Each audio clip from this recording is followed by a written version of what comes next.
Seguimos en la región y hablamos de Colombia, donde la mesa directiva de la Cámara de Representantes le pidió a los encargados de seguridad del recinto negar el ingreso de jefes de las FARC. La medida se tomó luego del episodio en el que Jesús Santrich protagonizó una fuerte discusión en medio de una audiencia en la Comisión Primera. El Senado dijo que respeta la decisión de la Cámara, sin embargo, autorizará el acceso a quienes tengan autorización de un congresista. Está con nosotros Sylvie Duchamp, analista política, consultora de FTI Consulting. Muchas gracias por estar con nosotros. Bienvenida a la tarde. Joely, muchas gracias. Gracias por la invitación y gracias a la audiencia por escuchar. ¿Es legal, es correcta la decisión y el anuncio que hace la mesa directiva de la Cámara de Representantes aquí en Colombia? Pues mire, todavía es un poco incierto si es legal o es una extralimitación de funciones. Lo cierto es que hay una diferencia entre cómo han encarado el tema en la Cámara de Representantes y el Senado, y hay posiciones encontradas. Esto lo que finalmente demuestra es que esto es un reflejo del país.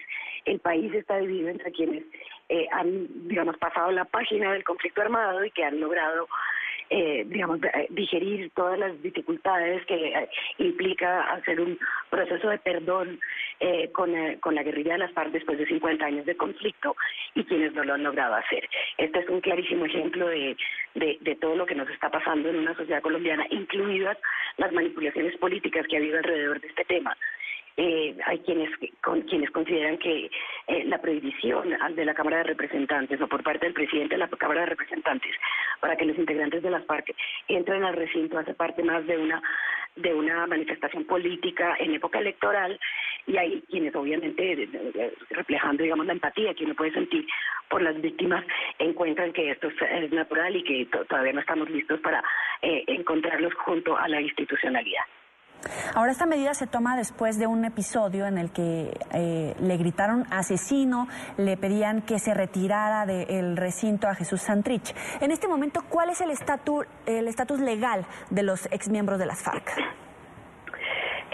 Pues en el caso de Jesús Santrich ha habido una controversia, y incluso el ministro de Justicia colombiano salió a aclarar esto, porque Jesús Santrich dijo que él ya estaba amnistiado. Y si bien es cierto que tiene una amnistía por los delitos políticos, aún tiene delitos penales que tiene que aclarar ante la Justicia Especial para la Paz. Entonces, si bien ellos tienen un salvoconducto para entrar al Congreso, porque tienen como privilegios para estar presentes en algunas de las audiencias y para hacer pedagogía para la paz, esto no implica que él tenga ya su situación jurídica, y la mayoría de los cabecillas de las FARC no tienen aún su situación jurídica completamente solucionada. Una de las razones para que esto suceda es porque la Justicia Especial para la Paz todavía no está conformada en su totalidad. Y si bien ya se ha avalado, digamos, el método de escogencia e incluso la escogencia de estos magistrados, todavía la reglamentación de cómo va a funcionar este órgano de justicia no está terminada. Parte del problema que ha tenido y de los cuestionamientos del presidente de la Cámara de Representantes por estas actuaciones es porque precisamente buena parte de la reglamentación del proceso de paz y de la normatividad que tiene que producirse para que entre en vigor ha sido detenida en su votación en la Cámara de manera, dicen algunos, un poco deliberada. Ahora, justamente en ese proceso de reglamentación, yo le pregunto, ¿los colombianos se tendrán que acostumbrar a este tipo de escenas como parte del proceso para solucionarlo o como parte del proceso del problema? Creo que hay un poco de las dos. Yo creo que volviendo un poco a los hechos que desataron esta polémica, que fue pues esta sesión en la Cámara de Representantes en donde se encontraba Jesús Santrich y el representante del Centro Democrático, Eduardo Rodríguez, le gritó asesino. Yo creo que esto es un poco el reflejo de dos cosas. En primer lugar está la postura de las víctimas, y ahí no hay que olvidar que, a pesar de que pertenece a la oposición, el representante de la Cámara, Eduardo Rodríguez, quien fue el que gritó asesino, él en carne propia ha sufrido los horrores de la guerra, o su hermano fue asesinado aparentemente por las FARC. No tengo detalles sobre el tema, pero eso es lo que conozco, y uno pues que no puede sino respetar y empatizar con el dolor de las personas de manera individual y de manera colectiva de quienes han sufrido pues 50 años de guerra. Estas son heridas que están abiertas, y esta es una manifestación de lo que está sucediendo en la sociedad colombiana y de lo que va a seguir sucediendo. Ahora bien, yo tengo una consideración adicional que hacer en ese caso, es que el representante de la Cámara estaba en el recinto, en el Capitolio, en el recinto de la Comisión Primera de la Cámara y tiene una dignidad y es representante democrático de todos los colombianos. Entonces, si esto refleja o no la actitud que un representante de la Cámara debe tener en un recinto democrático donde se debate, digamos, es un poco paradójico.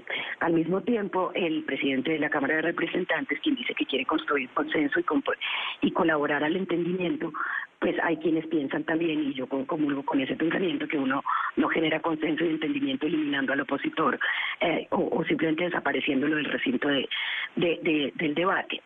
Lo cierto es que esta es la realidad a la cual nos vamos a tener que acostumbrar, porque el año próximo tenemos elecciones al Congreso y lo único que sabemos, aunque no sabemos quiénes van a estar individualmente, sabemos que va a haber 5 curules del Senado que van a ser ocupados por las FARC y 5 curules de la Cámara de Representantes también.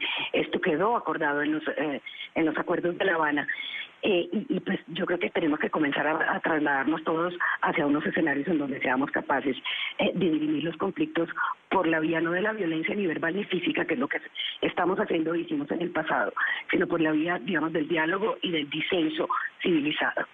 Creo que estamos un poco lejos ahí. Hay quienes también consideran que fue una provocación inútil.